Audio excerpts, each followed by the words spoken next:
Hello guys, welcome back.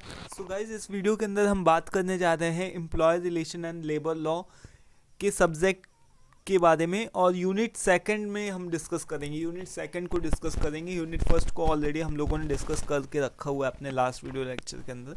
सो अभी आप देख सकते हो जाकर के, एंड स्क्रीन पे आपको उसका लिंक मिल जाएगा। अभी हम employ relation and labour law दोस्तों यूनिट सेकंड पर है। और इसमें हम बहुत सारे अलग अलग बहुत सारे जैसे मैंने कि बताया था आप लोगों को कि एम्प्लॉय रिलेशन मतलब कि रिलेशनशिप क्या क्या होती है, कि इंडस्ट्रियल रिलेशनशिप क्या होती है, एम्प्लॉयर और एम्प्लॉय जो होता है वो उसका क्या क्या किस तरीके से वो रिलेशनशिप बिल्ड हो सकती है। एक अच्छा एटमॉस्फेयर, एक अच्छा वर्क कल्चर हम कैसे क्रिएट कर सकते हैं और उसका क्या क्या हमको बेनिफिट्स होते हैं। और लेबर लॉ में भी मैंने आप लोगों को बताया था कि labour law is all about for the protection of the for the protection of the rights of laborers basically। यहाँ पर क्या है कि कलेक्टिव बार्गेनिंग और आपको इंडस्ट्रियल डिस्प्यूट एक्ट और बहुत सारे अलग अलग चीज़ें टर्म्स देखने को मिलेंगे यूनिट सेकंड के अंदर। Let's start guys. यहाँ पर फर्स्टली हमारा जो बेसिकली यहाँ कलेक्टिव बार्गेनिंग है, उसमें हम लोग देखते हैं कि what is collective bargaining, actual what is the actual meaning of collective bargaining। So collective bargaining is the process where workers it is a process where workers usually represented by a union negotiate with their employers to reach agreements on terms and conditions of the employment, such as wages, benefits, working hours and workplace policies। दोस्तों अभी नहीं समझ में होगा आपको, but अभी मैं आपको समझा देता हूँ। कलेक्टिव बार्गेनिंग का क्या मतलब होता है कि किसी भी चीज़ के बारे में मोल तोल करना। यानी कि जब हम बार्गेनिंग करते हैं ना, बार्गेनिंग शब्द से जैसा कि वर्ड से ही क्लियर है कि जब हम मार्केट में जाते हैं तो बार्गेनिंग करते हैं कि 10 रुपये का कोई चीज़ दे रहा तो उसको हम 8 रुपये में लगाएंगे, 5 रुपये में लगाएंगे। Bargaining is all about to negotiate the things, है ना, कि निगोशिएट करना। तो जब हम इंडस्ट्रियल टर्म की बात करते हैं, जब हम कंपनियों की बात करते हैं और एक ह्यूमन रिसोर्स की बात करते हैं, तो वहाँ पर क्या होता है कि जो एम्प्लॉयर बोल रहा है वैसे वो तो करना ही पड़ेगा सभी लेबर्स को बेसिकली। लेकिन लेबर्स के भी कुछ एक राइट्स होते हैं, उनकी भी कुछ एक वॉइस होती है। ये नहीं कि हम जो कुछ भी उनसे बोल दें कि तुम 10-10 12-12 घंटे काम करो, हम तुमको उतने पैसे ही देंगे, या फिर तुमको ओवर टाइम नहीं मिलेगा, तुमको खाने का पैसा नहीं मिलेगा अलग से, कोई भी वर्किंग आवर का कुछ भी नहीं है ना, कोई पॉलिसीज नहीं है। तो इस तरीके की सारी चीज़ें नहीं होंगी। तो कलेक्टिव बार्गेनिंग के अंदर क्या होता है, जैसे मैंने आप लोगों को लास्ट में बताया था, लास्ट वीडियो लेक्चर के अंदर, कि बहुत सारे 100 लोग हैं, मान लो कि 100 वर्कर्स की यहाँ पर कंपनी है। उसमें से एक व्यक्ति जो है वो क्या है कि लेबर यूनियन के बारे में आपने पढ़ा था ना। लेबर यूनियन में क्या था कि एक व्यक्ति को क्या बनाया जाता है, इन 100 लोगों का लीडर बनाया जाता है, इन 99 लोगों का लीडर बनाया जाता है। और वो क्या करता है कि इन सभी लोगों की बातों को क्या करता है, रिप्रेजेंट करता है किसके सामने, मैनेजमेंट के सामने। तो अब जो भी 100 लोग क्या होंगे कि बहुत इनके अंदर जो भी दिक्कत होगी, इनको कोई भी चीज़ वर्किंग आवर्स से रिलेटेड, कोई भी बेनिफिट से रिलेटेड, कोई भी इनको सैलरी से रिलेटेड या वर्क प्लेस पॉलिसीज से रिलेटेड, इनको कोई भी जो भी दिक्कत होगी, तो अब हर एक एक बंदा मैनेजमेंट के पास जाएगा, तो दैट इज नॉट पॉसिबल, है ना। And this is not means ethical way to represent your problems और अपनी दिक्कतों को मैनेजमेंट तक हर एक पहुँचा, तो वो चीज़ सही नहीं है। इसके लिए क्या बनाया जाता है कि इनमें से एक यहाँ पर लीडर बन गया, मान लो कि 99 लोगों का, तो वो क्या करेगा कि जो भी दिक्कतें होंगी, जो भी समस्याएं होंगी, वो मैनेजमेंट के साथ में क्या करेगा, 1-on-1 क्या करेगा, निगोशिएट करेगा कि मुझे इतने पैसे चाहिए तो इसके लिए हम केवल इतने घंटे काम कर सकते हैं। हमको ओटी चाहिए होगा, अगर आप हमसे ओवर टाइम पे काम करवाओगे तो उसके लिए आपको अलग से हमको खाना भी प्रोवाइड करना होगा, और खाना प्रोवाइड करो अलग से हमको, मतलब जो ओवर टाइम का पैसा है उसको भी दो। तो ये सारी चीज़ें जो भी होती हैं निगोशिएट करी जाती हैं कि अगर हम इतने घंटे काम कर रहे हैं तो हमको इतना मिलना चाहिए, इतनी छुट्टियां हमारी होनी ही चाहिए। तो ये सभी जो छोटी छोटी चीज़ें होती हैं, मतलब एक वर्किंग में यानी कि निगोशिएट करने वाली, तो वो किया जाता है। तो उसी को हम क्या बोल रहे हैं, कलेक्टिव बार्गेनिंग बोल रहे हैं। देन इसका एग्जाम्पल है, यहाँ पर देखो कोई एक मैन्युफैक्चरिंग कंपनी है जहाँ पर पीपल जो है, जो कंपनी के वर्कर्स हैं वो अनहैप्पी हैं विद देयर करंट वेजेस, जहाँ पर उनकी करंट जो भी वेजेस है बहुत कम लगे, मान लो कि 10,000 रुपये सबको मिल रहा है ना, लेकिन वो चाहते हैं कि उनकी वेजेस बहुत सालों से बढ़ी नहीं है, तो वो चाहते हैं कि वो बढ़ा दिया जाए। So which they feel are true low compare to the industries standards. लेकिन वो अपने दूसरे लोगों को देखते हैं जहाँ पर अलग इंडस्ट्रीज़ हैं, अलग कंपनीज़ हैं, तो वहाँ पर देखते हैं कि सेम जो भी जितना भी वो इनपुट देते हैं, जितना भी वो काम करते हैं, सेम उनके जैसे ही और भी दूसरे लोग काम कर रहे हैं, लेकिन उनको ज़्यादा पैसे मिल रहे हैं। तो उस चीज़ को देख करके वो अनहैप्पी है और उनका वो मोटिवेटेड नहीं है। तो उसमें से क्या होगा कि एक लीडर बनाया जाएगा, उसका एक लीडर बनाया जाएगा, और लीडर बनने के बाद में क्या होगा कि अपने अपने पॉइंट्स को डिस्कस किया जाएगा, निगोशिएट किया जाएगा थिंग्स को, कि भैया हमको 10,000 रुपये मिल रहा है तो उसको हमारी तनख्वाह बढ़ाई जाए।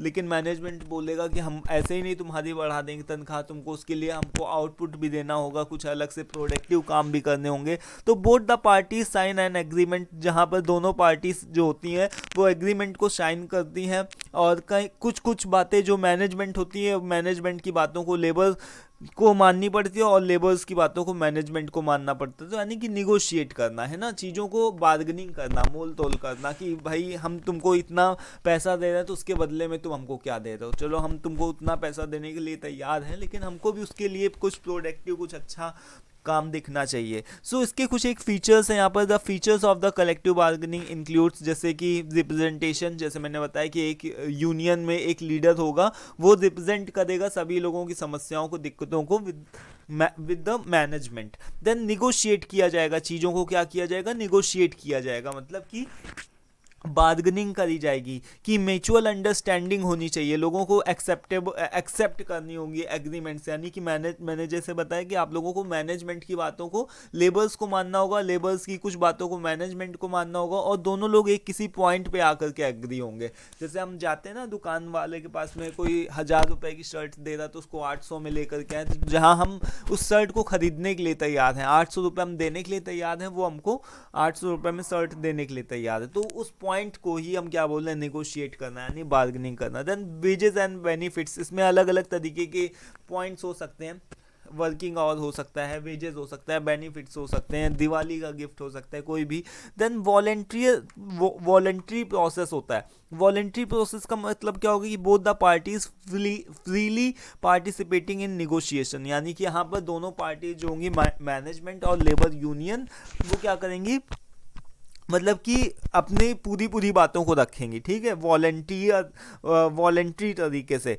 देन लीगल बाइंडिंग एग्रीमेंट्स, और जो भी बातें एग्री होंगी, यानी कि जो भी एग्रीमेंट, जो भी जिस भी पॉइंट पे आकर के दोनों लोग एक्सेप्टेबल होंगे, तो वहाँ पर क्या हुआ, एग्रीमेंट्स को लीगल तरीके से साइन भी किया जाएगा। ये नहीं कि मैनेजमेंट बोल दे, हाँ एक बार कमिटमेंट कर दे कि हाँ हम तुमको 12,000 देंगे, आओ चलो तुम काम करो, काम करवा करके वो पीछे हट गया, हम 12,000 तुमको नहीं देंगे, 10,000 रुपये देंगे। तो ऐसा भी नहीं होगा। जो आप बोलने के साथ ही साथ में उसको रिटन डॉक्यूमेंटेड फॉर्म में सभी चीज़ें, मतलब कि एक प्रूफ होना चाहिए कि स्टैम्प के साथ में कि हाँ आपने ये चीज़ एग्री किया है, एग्रीमेंट का एक तरीके का साइन होगा।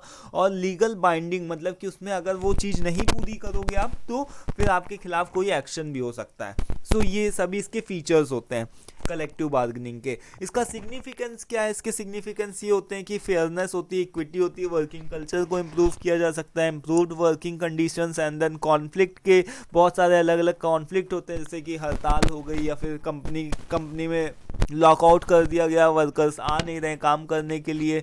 तो ये सारी चीज़ें जो होती हैं वो कहीं ना कहीं कॉन्फ्लिक्ट होता है, जो कंपनी के कल्चर को ख़राब करता है, कंपनी की प्रोडक्टिविटी डाउन होती है, उसके अलावा उसकी रेपुटेशन भी डाउन होती है। So these all things are not so good in terms of the company's reputation, but in order to we need to if we want to like protect all these things, protect the reputation of the company and save the reputation of the company, so we need to be discussed in a very clear and crisp way, in a very transparent way, यानी कि सभी चीज़ें जो होनी चाहिए वो transparent वे में clear होनी चाहिए, कॉन्फ्लिक्ट को कम से कम किया जा सके, इसलिए शांति से पीसफुली दोनों पार्टीज बैठ करके बातचीत आपस में कर लें और एग्रीमेंट को साइन करें। देन इनहेंस प्रोडक्टिविटी, इससे क्या होती है, कंपनी की प्रोडक्टिविटी बढ़ सकती है, सोशल स्टेबिलिटी बढ़ सकती है एंड कंपनी सस्टेनेबल हो सकती है, यानी लॉन्ग टर्म तक रुक करके काम कर सकती है। बट हिंड्रेंस भी होते हैं। हिंड्रेंस का मतलब क्या होता है कि रुकावटें भी होती हैं कलेक्टिव बार्गेनिंग में, जैसे कि कम्युनिकेशन का बैरियर, कोई एक अच्छा लीडर होना चाहिए, है ना, जो अपनी लेबर्स की, सभी लोगों की बातों को रिप्रेजेंट कर सके मैनेजमेंट के सामने। बेसिकली देखा गया जाता है कि लोग जो होते हैं वो डरे डरे होते हैं, यानी कि वो उनके अंदर कहीं ना कहीं they are missing the courage, you can say like that, कि करेज उनके अंदर कहीं ना कहीं, साहस जो होता है वो मिसिंग होता है, तो उतना अच्छा कम्युनिकेशन वो नहीं कर पाते और they won't be able to do in a good communication with the management. So that is why this is one most important factor, or this is one of the like hindrance of the collective bargaining. इसका सबसे बड़ा प्रभाव पड़ता है. Then second is that कि social and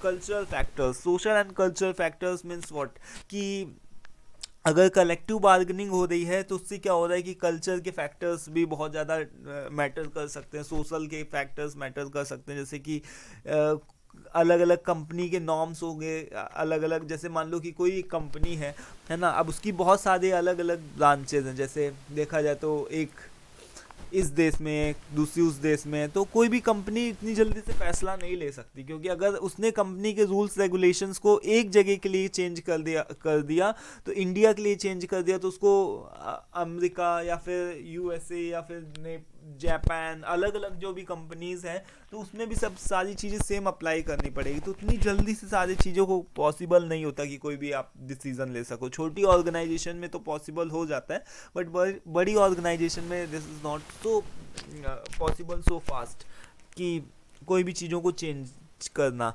and then economic conditions, technology changes, technology is also one major factor that hindrance of the collective bargaining. And then globalisation, यानी कि बहुत सारी अलग अलग जगह पर मल्टीपल प्लेसेस में कोई कंपनी होती है, तो that is called globalisation. Then reasons for the collective bargaining include, means कि हम यहाँ पर reason, what are the major reasons for the collective bargaining, कि कलेक्टिव बार्गेनिंग हम क्यों करते हैं। अब इसको देखो बार बार घुमा फिरा करके पूछा जा रहा है कि क्यों हम करते हैं। कॉन्फ्लिक्ट को कम करने के लिए, वेजेस को निगोशिएट करने के लिए, वर्किंग कंडीशंस को सुधारने के लिए, जॉब की सिक्योरिटी के लिए, बेनिफिट्स और पर्क्स देने के लिए, करियर के एडवांसमेंट के लिए, स्किल डेवलपमेंट के लिए, ट्रेनिंग एंड डेवलपमेंट प्रोग्राम्स के लिए, फेयरनेस एंड इक्विटी के लिए, तो इन सभी चीज़ों के लिए हम कलेक्टिव बार्गेनिंग को करते हैं। देन इसके एडवांटेजेस मैंने आप लोगों को बताई दिए हैं ना, कि strength in unity, advantages of the collective bargaining, improved working cultures, conflict कम हो जाता है, फेयरनेस एंड इक्विटी, वही सारी चीज़ें, बट इसके डिसएडवांटेज भी हैं, वही सब मैंने आप लोगों को बता दिया। देन कलेक्टिव बार्गेनिंग का प्रोसेस क्या होता है। मोस्ट इम्पॉर्टेंट क्वेश्चन बार बार पूछा गया है, रिपीटेडली ये क्वेश्चन पूछा जाता है, तो देख लो। इसमें सबसे पहले क्या होता है कि प्रिपरेशन होती है, यानी कि एक तरीके की प्रिपरेशन किया जाता है कि both labour and management prepare for the negotiation, यानी कि एक तरीके का प्लान किया जाता है कि हम इस दिन बैठ करके ये हमारा एजेंडा है और इस पे बैठ करके हमको निगोशिएट करना है।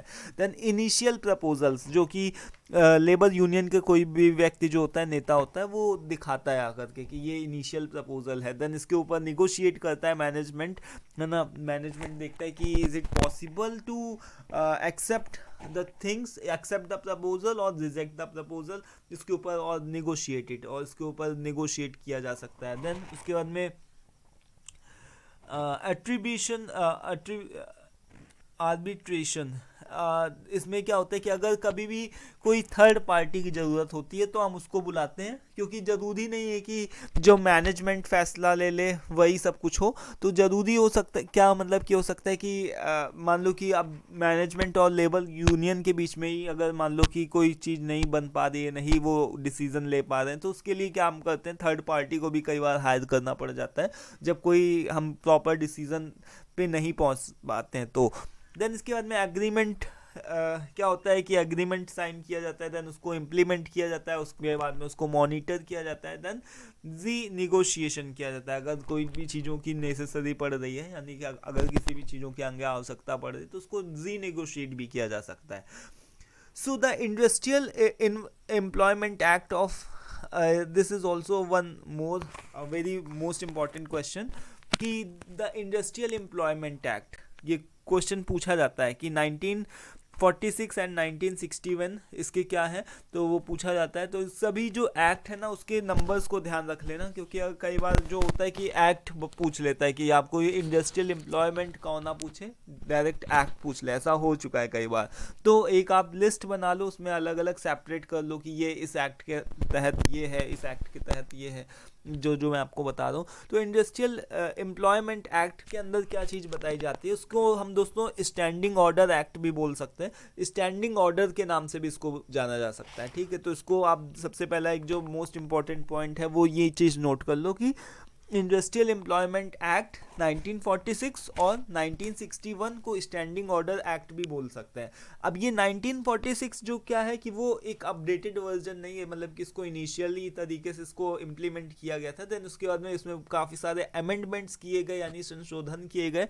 तो ये 1961 एक्ट के तहत बहुत सारी चीज़ें आपको देखने को मिलती है। So 1961 act was an amendment to the original 1946 act. इसका ये क्या है कि अमेंडमेंट है। तो these are the two most important labor law in India that governs the working conditions, rights and duties of the workers in industrial establishment। किसी भी company को इस्टेब्लिश करने के लिए, कभी भी कोई भी चीज़ को कोई भी इंडस्ट्रीज लेवल पे जब हम बात करते हैं तो उसमें हम देखते हैं कि उसके वर्किंग कंडीशंस, उसके राइट्स, उसकी ड्यूटीज़ सही से निभाने के लिए, वर्कर्स के राइट्स को प्रोटेक्ट करने के लिए बेसिकली एक्ट बनाया गया है 1946, और उसका अपडेटेड वर्जन है 1961। सो इसमें क्या, उसको हम स्टैंडिंग ऑर्डर भी बोल सकते हैं, स्टैंडिंग ऑर्डर भी बोल सकते हैं of 1946 is a law in India that makes sure workers have clear rules for things like working hours.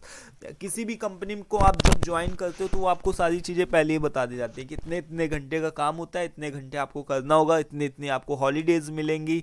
Then इसके बाद में किस तरीके से आपको प्रॉब्लम्स, कोई भी दिक्कत आती है तो ह्यूमन रिसोर्स HR डिपार्टमेंट होता है, तो उससे आप कोऑर्डिनेट कर सकते हो। वो आपकी टाइम ऑफिस हो सकता है, वो आपका पे रोल हो सकता है पार्ट, वो आपका कि जो स्टेशनरी है या फिर स्टोर रिलेटेड सामान है, जो आपको ऑन बोर्डिंग किट्स वगैरह मिलती है, कोई भी दिक्कत हो XYZ, वो HR डिपार्टमेंट के ही अंडर में आता है। तो वो सभी चीज़ों के लिए मीन्स अकाउंटेबल होता है। तो employers need to create these rules called standing orders and get them approved by the authorities, यानी कि जो मैनेजमेंट है उससे उसको अप्रूव करवाना होता है, एंड देन उसके हिसाब से उसको काम करना होता है। तो इसको ही हम इंडस्ट्रियल एम्प्लॉयमेंट एक्ट बोल रहे हैं। ठीक है, इसके कॉमन टर्म्स हैं, देन मिसकंडक्ट और ये सभी चीज़ें। अब से कभी कोई दो नंबर में पूछ लिया जाता है, तो I am not going to be so in so detail way. तो ये चीज़ है। देन अब हम आते हैं एक और मोस्ट इंपॉर्टेंट टॉपिक के ऊपर, जिसका आपको लॉन्ग क्वेश्चन या शॉर्ट क्वेश्चन कुछ भी आपको देखने को मिलेगा, दैट इज ग्रीवियंसेस। ग्रीवियंसेस का मतलब होता है हिंदी में, इसको हम बोले तो शिकायतें। मतलब कि शिकायतें से क्या मतलब हो गया यहाँ पर कि जब भी हम इंडस्ट्रीज़ में जाते हैं, जब भी हम कंपनी की बात करते हैं, तो कंपनियों में क्या होता है कि बहुत सारी शिकायतें देखने को मिलती हैं, जो कि लेबर्स की तरफ से, वर्कर्स की तरफ से, एम्प्लॉयज़ की तरफ से आती हैं, और उसको सॉर्ट आउट करना भी उतना ही इम्पॉर्टेंट होता है। जैसे सपोज दैट मैं किसी कंपनी में काम कर रहा हूँ, मेरी सैलरी कम आई, या फिर मुझे ओवर टाइम का पैसा नहीं मिला, तो वो that is called a kind of grievances. अगर मुझे दिवाली पे गिफ्ट नहीं मिला तो that is also a kind of grievance. तब मैं जाऊँगा HR डिपार्टमेंट के पास में, बोलूँगा कि भैया मुझे ये गिफ्ट नहीं मिला, मुझे गिफ्ट मिलना चाहिए, मेरी सैलरी कम आई है, मुझे ओवर टाइम का पैसा नहीं मिला, मेरा मिस पंच हो गया, मैं पंच करना भूल गया, है ना। तो ये सारे बहुत सारी कॉमन चीज़ें होती हैं, जो कि मतलब किसी भी आपको कंपनी में देखने को मिलेगी। तो वो सभी चीज़ें होती हैं कि मुझे ऑन बोर्डिंग किट नहीं मिली, ये सभी चीज़ें जो होती है बहुत सारी कॉमन चीज़ें होती है जो कि आपके जब कंपनी ज्वाइन करोगे तो आपको बहुत सारी चीज़ें देखने को मिलेगी। तो it is grievances is a kind of complain और claimed by an employ regarding issues और problems related to their work, यानी कि जब भी वो कभी काम कंपनी के अंदर काम कर रहे होते हैं तो उनको बहुत सारी समस्याओं का दिक्कतों का सामना करना पड़ सकता है। तो वो उसी को हम क्या बोल रहे हैं, ग्रीवेंसेस यानी शिकायतें बोल रहे हैं, उसको को हम क्या बोल रहे हैं, कंप्लेन बोल रहे हैं। जैसे सपोज दैट कि कोई इसका एग्जांपल लिख सकते हो आप बना करके कि कोई वर्कर है उसको ओवर टाइम पे रुकना पड़ रहा है, इसके अलावा वो रात भर भी जाग करके काम कर रहा है ना, यानी कि नाइट शिफ्ट कर रहा है, उसकी लगातार नाइट शिफ्ट लग रही तो उसको नहीं पसंद है, तो उससे वो क्या कर रहा है कि वो अपने एचआर डिपार्टमेंट के पास में बोल रहा है जाकर के मुझे ये समस्या है, दिक्कत है। सो उसको भी हम ग्रीवेंसेस के ही उसमें तौर पे ले सकते हैं। या फिर और भी बहुत सारी अलग अलग चीज़ें हो सकती हैं, जैसे कोई लड़ाई झगड़ा हो गया, जैसे मैनेजर का या जो भी सुपरवाइज़र है उसने किसी अपने सबऑर्डिनेट को, कोई छोटे लेवल के एम्प्लॉयज़ को गाली गलौज कर दी, डांट दिया, तो अब वो उसको कौन हैंडल करेगा, वो एचआर वाला ही हैंडल करेगा, है ना, कि किस तरीके से तुमने ऐसा इसको क्यों बोला, क्या क्यों नहीं क्यों बोल दिया ऐसे इस तरीके से। तो वो सभी चीज़ें जो भी होते हैं वो ग्रीवेंसेस के अंदर ही आती है। तो ग्रीवेंसेस के फंक्शंस क्या होते हैं, मैं बेसिकली इसके काम क्या क्या होते हैं, तो इसमें हम क्या करना होता है कि इन इंडस्ट्रियल रिलेशन आईआर, जिसको हम आईआर बोलते हैं, इंडस्ट्रियल रिलेशन के अंदर grievances function refers to the process and procedures used to address and resolve employ grievances और complaints within the work place. अब ये कई तरीके के ग्रीवेंसेस हो सकते हैं, जैसे कि आइडेंटिफिकेशन ऑफ द ग्रीवेंसेस, हमको सबसे पहले क्या करना होता है कि ग्रीवेंस का आइडेंटिफिकेशन करना होता है, ग्रीवेंस को सबमिशन करना होता है, ग्रीवेंस की रिकॉर्डिंग करना होता है, यानी कि उसका डॉक्यूमेंट फॉर्म बनाओ या उस तरीके का सबमिट करो। देन इनिशियल रिव्यू करो कि क्या ये बात सही है या नहीं है, फॉर्मल इन्वेस्टिगेशन करो कि इन्वेस्टिगेशन का मतलब कि उसके ऊपर जांच पड़ताल वगैरह करो जा करके, एंड उसके बाद में उसका ऊपर कोई एक स्टेप जो भी नेसेसरी चीज़ें होती हैं उसको लो जा करके, तो रिसोल्यूशन करो, यानी कि उसको हटाओ, जो उसको सॉर्ट आउट करो उसकी जो भी दिक्कत है समस्या को। तो उसके कुछ एक फंक्शंस होते हैं। यहाँ पर देखो इसका सेटलमेंट बताया गया है कि किस तरीके से सेटलमेंट कौन को कितने दिनों के अंदर कौन सी ग्रीवेंसेस का हो जाना ही चाहिए। तो ये जो डायग्राम है इसको आप एकदम नोट कर लो, है ना, यहाँ पर से इसको आप अच्छे से नोट कर लो कि क्या है यहाँ पर बताया गया है। कि इसमें मैं आपको कुछ थोड़ा सा बता देता हूँ कि यहाँ पर क्या बताया गया है। So guys let me tell you about this image, कि क्या इस इमेज के बारे में है। So firstly you can see here aggrieved employee. So aggrieved employee means what? Aggrieved employee refers to an employee who feels mistreated or harmed by their employer or actions or policies, है ना, मतलब कि उसका मतलब हो गया कि एक ऐसा एम्प्लॉय जो कि अपने एम्प्लॉयर या अपने सुपरवाइज़र या अपने बॉस के द्वारा जिसको हार्म किया जाता है, जिसको मिसट्रीट किया जाता है, उससे अच्छे से बात नहीं करी जाती है, तो उसको हम अग्रीव्ड एम्प्लॉय बोलते हैं। तो अब जब उसको कोई भी तरीके की दिक्कत होगी, समस्या होगी, तो वो क्या करेगा, अपने डिपार्टमेंट के रिप्रेजेंटेटिव के पास में जाएगा, यानी कि जो उसका उससे भी ऊपर जो उसका बॉस है ना। एग्रीव्ड एम्प्लॉय का मतलब कि कोई किसी भी तरीके से उसकी कोई भी दिक्कत होगी तो वो अपने डिपार्टमेंटल रिप्रेजेंटेटिव के पास में जाएगा, और जो डिपार्टमेंट का रिप्रेजेंटेटिव है उसको 48 आवर्स के अंदर उसकी ग्रीवेंसेस यानी कि उसकी शिकायत का समाधान करना होगा। लेकिन अगर फिर भी नहीं होता है तो फिर वो क्या करेगा कि डिपार्टमेंट के हेड के पास में जाएगा और 3 दिनों के अंदर उसका समाधान का मतलब कि उसकी ग्रीवेंसेस को सॉर्ट आउट किया जाने का वो है। देन फिर भी नहीं होता है तो उसको क्या करना होगा कि ग्रीवेंस की कमेटी बनाई जाती है, एक अलग से समिति बनाई जाती है कि जब भी कभी आप ऑडिट्स वगैरह होती हैं किसी भी कंपनी की तो वहाँ पर आपको ग्रीवेंसेस की कमेटी वगैरह आपको देखने को मिल जाएगी बेसिकली, तो उसमें जा कर के अपनी शिकायत को वो रख सकता है। देन चीफ एग्जीक्यूटिव के पास में जा सकता है 7 दिनों के अंदर। देन वॉलेंट्री एट्रीब्यूशन के पास में जा सकता है। तो ये सभी टाइम फ्रेम है कि 7 दिनों के अंदर, 3 दिनों के अंदर, 48 आवर्स के अंदर ये ग्रीवेंसेस जो हैं वो सेटलमेंट हो जानी चाहिए, यानी कि सॉर्ट आउट उसकी प्रॉब्लम, उसकी जो दिक्कत है उसको सॉल्व किया जाना चाहिए। तो ये इसके बारे में आपको थोड़ा सा पूरा बताना पड़ेगा, ब्रीफ करना पड़ेगा। तो यही है ग्रीवेंसेस के बारे में, settlement of the grievances, and this is one of the most important question that ask many times in the exams. So अभी देखो यहाँ पर क्या है, नेक्स्ट हमारा क्या है, so now next thing is industrial dispute.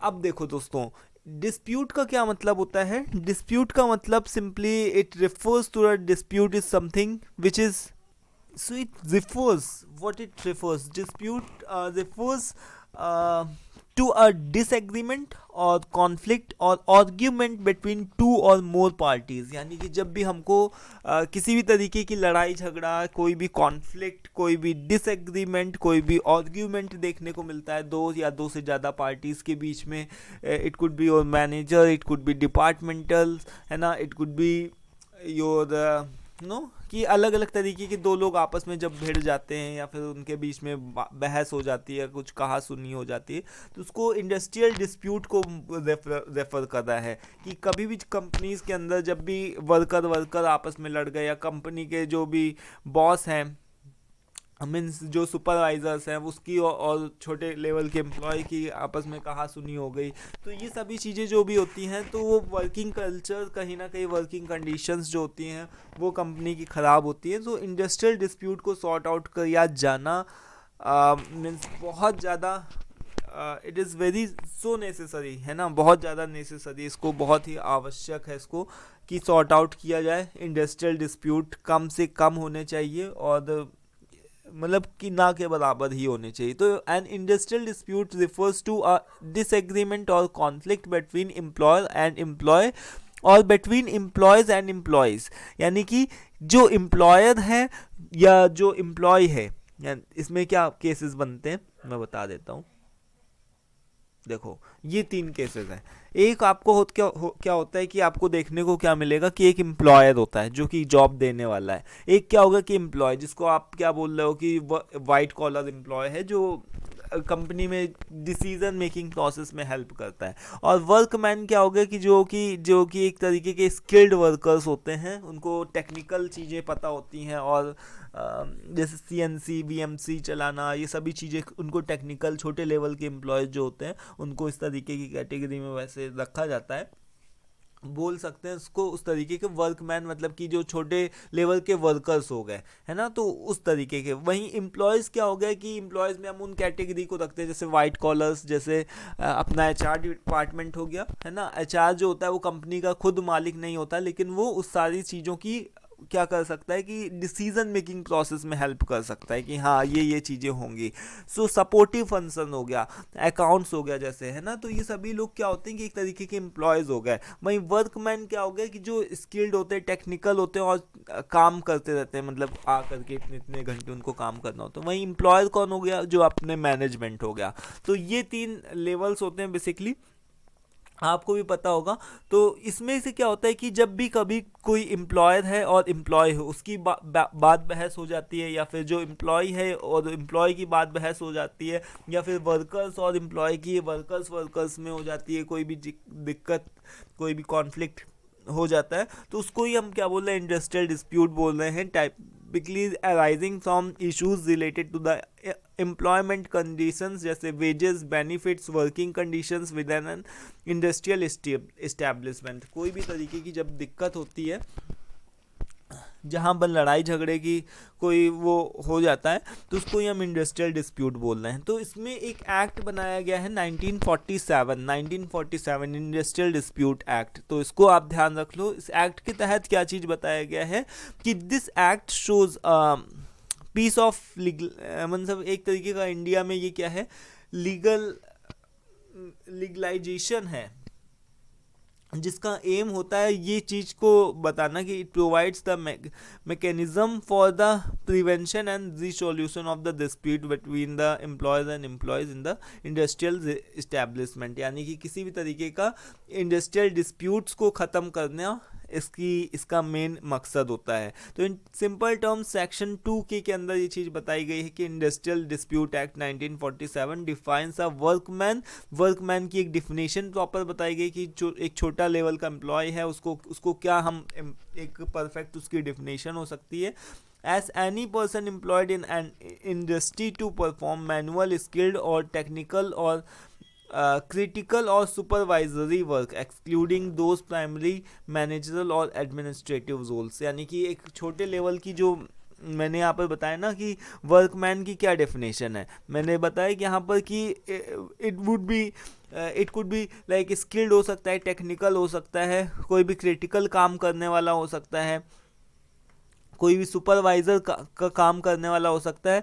लेकिन वहीं पर जो एम्प्लॉयज़ हैं वो क्या करेंगे एडमिनिस्ट्रेटिव रोल्स में सपोर्टिंग फंक्शंस होते हैं, जैसे एचआर हो गया, एचआर डिपार्टमेंट हो गया, अकाउंट्स डिपार्टमेंट हो गया, है ना, BDM, business development and marketing, ये सभी अलग अलग डिपार्टमेंट्स हैं जो कि एक सपोर्टिव फंक्शंस होते हैं।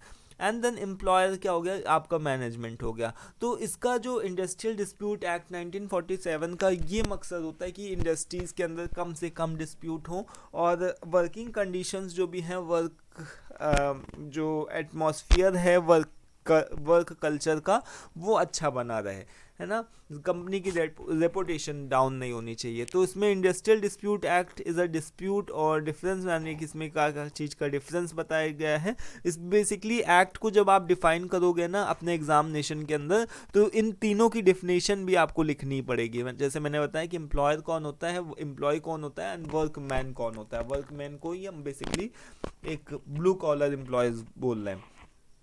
इसकी इम्पोर्टेंस क्या है, इसकी इम्पोर्टेंस ये हो सकती है कि यहाँ पर promotion of the industrial peace, यानी कि अपने कंपनी की पीस को मेंटेन करने के लिए, वर्कर्स के राइट को प्रोटेक्ट करने के लिए, लीगल फ्रेमवर्क और डिस्प्यूट को सॉर्ट आउट करने के लिए, है ना, कोई भी दिक्कत, समस्या, कॉन्फ्लिक्ट को सॉर्ट आउट करने के लिए, regulations of the industrial relations.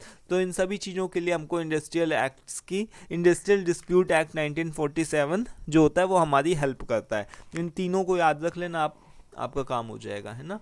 Then employ participation जैसा कि नाम से ही टर्म से ही क्लियर है, आप लोगों ने लास्ट यूनिट के अंदर पढ़ा होगा,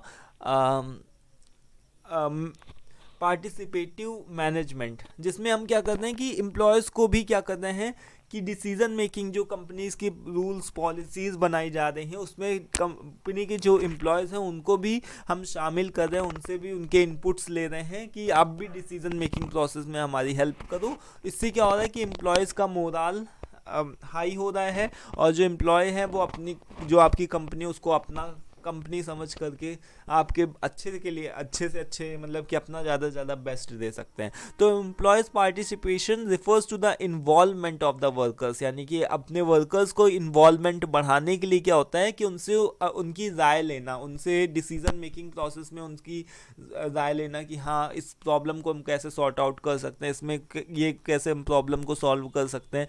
ऐसा नहीं है कि ज़रूरी नहीं कि जो मैनेजमेंट डिसीज़न ले रहा है, जो मैनेजमेंट एकदम मतलब अपने आप में रिजिड हो करके बैठ जाए कि जो हम सोचेंगे, जो हम कहेंगे वही होगा, और जो छोटे एम्प्लॉयज़ हैं उनका कोई भी डिसीजन मेकिंग प्रोसेस में कोई भी रोल नहीं होगा।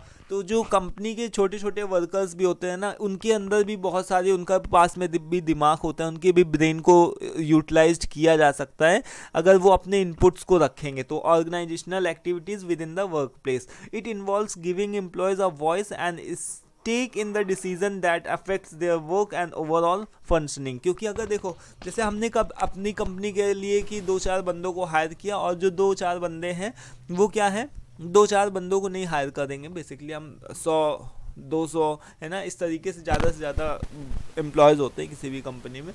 तो उन लोगों को भी हम क्या करेंगे, उनके भी इनपुट्स को लेंगे, उनको बोलेंगे कि हम ये बनाने जा रहे हैं, हम ये कुछ करने जा रहे हैं, तो तुम क्या सोचते हो इसके बारे में। तो उससे क्या होगा कि उनके अंदर भी मोराल बढ़ेगा, है ना, काम के लिए वो भी सीरियस होंगे और आपके वर्किंग पैटर्न को समझ पाएंगे। And once they will means know about your pattern, working style, so definitely they will be able to do something very extraordinary, और वो अपने काम को बहुत अच्छे से तरीके से अपना 100% they will give.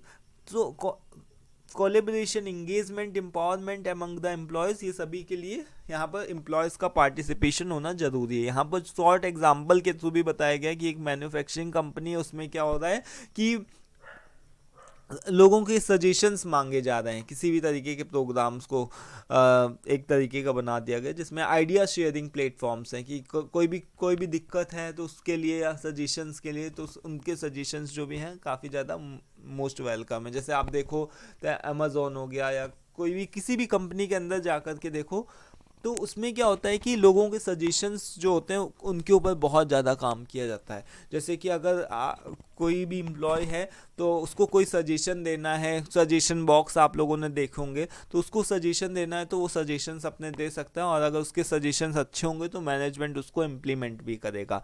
So management reviews दो सजेशंस, उसको रिव्यू करेगा एंड उसके बाद में उसको इम्प्लीमेंट भी करेगा, है ना। That are feasible leading to improve productivity, है ना, क्योंकि ज़रूरी नहीं कि जो मैनेजमेंट ने डिसीजन ले लिया तो उसके हिसाब से ही प्रोडक्टिविटी बढ़ रही है। अरे छोटे लेवल का जो एम्प्लॉय है उसकी बात सुनो जा कर के, क्योंकि वो छोटे ग्राउंडेड लेवल पे जहाँ पर वो काम कर रहा है उसको ज़्यादा पता होगा, है ना। तो उसके भी आइडियाज़ को लो, उसके भी इनपुट्स को लो, एंड उसके बाद में उसके सजेशंस को लेने के बाद में अगर देखो कि वो फिजिबल है कि नहीं, उसका आइडिया जो है वो फिजिबल है कि नहीं, उसको आइडिया को उसको ऐसे ही नहीं कि सोचो कि वो तो छोटा लेवल का एम्प्लॉय है तो वो क्या कर पाएगा, है ना, वो क्या हमको बताएगा, ऐसा नहीं सोचना है। उसमें हमको देखना है कि वो कितना अच्छा आइडियाज़ को शेयर कर रहा है और उसके आइडियाज़ के अंदर कितनी ज़्यादा प्रोडक्टिविटी है।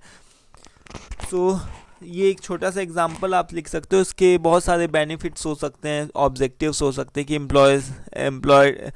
Improve decision making process, employee engagement को बढ़ाने के लिए, इनोवेशन एंड क्रिएटिविटी को प्रमोट करने के लिए, ट्रस्ट एंड कोलेबोरेशन को बिल्ड करने के लिए, ऑर्गेनाइजेशनल इफेक्टिवनेस, है ना। इन सभी के लिए हमको देखना पड़ता है कि objectives of the employees participation. Disadvantages इसके क्या, एम्प्लॉय पार्टिसिपेशन की, can be time consuming and resource intensive, यानी कि इसके डिसएडवांटेज भी हैं, जैसे कि हमको हर एक एम्प्लॉय से उसका सजेशन लेना इज़ नॉट गुड, है ना, उससे कंपनी के कई बार पॉलिसीज़ के बारे में पता चल जाता है। देन इसके अलावा उसमें टाइम भी कंज्यूम होता है, मे लीड्स टू द कॉन्फ्लिक्ट्स और डिसएग्रीमेंट। अब मान लो 10 लोगों से आप राय लोगे जाकर के, 10 अपना अपना दिमाग बता देंगे, आप उससे क्या होगा कि कॉन्फ्लिक्ट्स, कन्फ्यूज़न की स्थिति पैदा होगी, डिसएग्रीमेंट्स होंगे, है ना। तो नॉट ऑल एम्प्लॉयज़ में फील कंफर्टेबल, सभी लोग अच्छा भी नहीं महसूस कर सकते हैं कि हम भैया कि हम क्यों डिसीजन लें, है ना। तो ये भी उनके अंदर एक भावना आ सकती है। May not be suitable for all organisation cultures and situations, हर एक कंपनी के लिए ये चीज़ें फिट भी नहीं हो सकती हैं। जो बड़ी बड़ी कंपनियां हैं वो अब छोटे एम्प्लॉयज़ से हर एक सजेशन लेने लगी तो हो गया। फिर यहाँ पर देखो कि क्या है, could result in decision making if not managed effectively, मतलब यही 2 4 6 आप अपने दिमाग से बना करके अपने बनाओ नहीं, मतलब यहाँ पर से जो पॉइंट्स है उसको ध्यान रखो और वो सारे पॉइंट्स को अच्छे से पढ़ लोगे तो आपके दिमाग में वो सारी चीज़ें फीड रहेंगी, और उसके समय जब आप एग्ज़ाम में लिखने बैठोगे तो सभी चीज़ें आपको याद आ जाएंगी।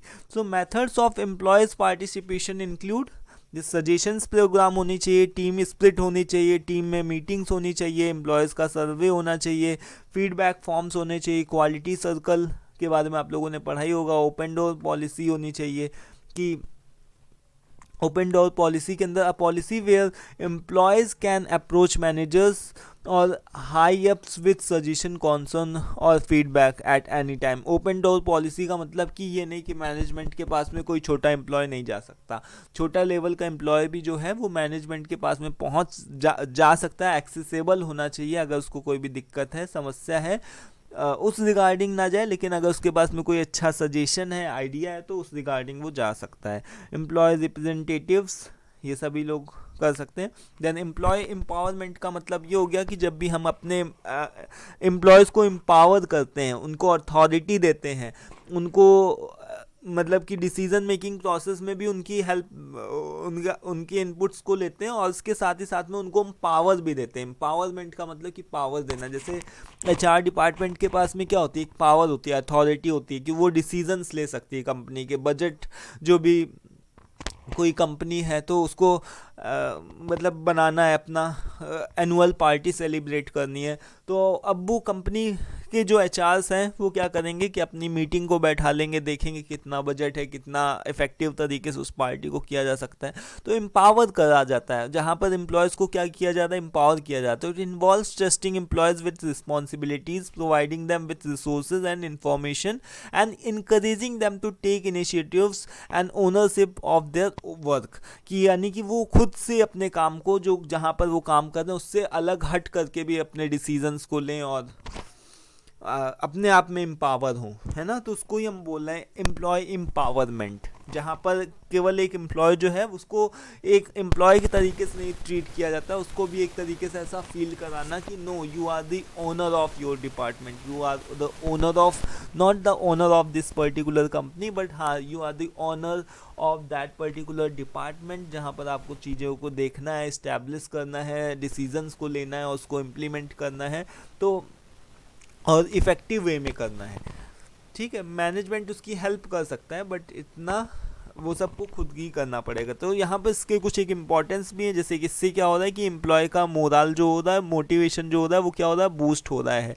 उसको भी लग रहा है कि हाँ, मैं भी कंपनी के लिए कुछ इफेक्टिव काम कर रहा हूँ, ऐसा नहीं कि 8 घंटे की ड्यूटी आकर के करके चला गया। तो प्रोडक्टिव एंड इनोवेशन हो रहा है, जॉब सेटिस्फेक्शन हो रहा है, रिटेंशन हो रहा है, लोग रुक रहे हैं आपकी कंपनी के अंदर, जॉब सेटिस्फाइड हो रहे हैं, उनको लग रहा है कि हाँ, हम भी कंपनी के लिए कुछ अच्छा काम कर रहे हैं, कंपनी हमको महत्व दे रही है, इंपॉर्टेंस दे रही है। Foster a cultures of trust and collaboration allows for quick decision making and problem solving, यानी कि कोई भी तरीके की प्रॉब्लम सॉल्विंग। इसका एम्प्लॉय एम्पावरमेंट का मतलब समझ रहे हो आप, कि जैसे सपोज कि अगर हम कोई किसी भी कंपनी के एम्प्लॉय हैं, गए और 8 घंटे अपनी ड्यूटी करके चले आए, तो 10 दिन करेंगे, 20 दिन करेंगे, 2 महीने करेंगे, 4 महीने, 6 महीने करेंगे, उसके बाद हम एक समय आएगा तो ऊब जाएंगे, लगेगा कि नहीं यार, this is going to be something very boring in my life, कि 8 घंटे आओ, ड्यूटी करके चले जाओ। लेकिन अगर हम कहीं ना कहीं कंपनी को कुछ बेनिफिट्स दे रहे हैं, जैसे कि अपना डिसीज़न ले रहे हैं, कंपनी हमको इनवाइट कर रही है, हमारे इनपुट्स ले रही है, हमसे लोग राय पूछ रहे हैं, तो हमको ऐसा लगेगा कि no, I am the part of this team. I am the part of this particular company where I'm also taking some decisions और मेरे decisions के ऊपर काम हो रहा है। तो उससे हमको अपने अंदर अच्छा फील आएगा, एक अच्छा लॉयल्टी वाला फील आएगा, and support organisation growth and success. तो ये सभी चीज़ें होती हैं। तो इसी के साथ में आपका यूनिट 2 ख़त्म हो चुका है। यूनिट 3 के ऊपर हम लोग नेक्स्ट वीडियो के अंदर डिस्कस करेंगे। तो दोस्तों, अगर वीडियो पसंद आया उसको आप लाइक भी ज़रूर से किया करो, चैनल को भी सब्सक्राइब कर दिया करो, सो दैट कि हम इस तरीके से ही आप मेरी एटलीस्ट हेल्प कर सकते हो, है ना। So thank you for watching this video.